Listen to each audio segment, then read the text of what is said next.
Uyurken hiç kendi horlama sesine uyandın mı? Kendi horlama sesime uyanamadığım olmuştu duyup. Şöyle bir şey.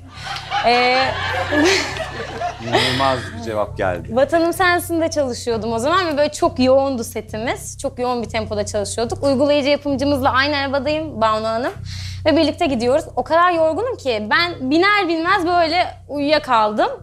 Ve horlamamı duyuyorum. Adeta kükrüyorum çünkü duymamak imkansız. Ve konuşmalarını da duyuyorum. Ay dokunmayalım, dokunmayalım, bırak uyanmasın falan diyorlar ama ben asla gözümü açamadım. Arabadan indiğimde de işte Miraycığım geldik falan diye beni uyandırdılar. Kendimi bayağı aşağı attım utançtan ama gözümü açamamıştım.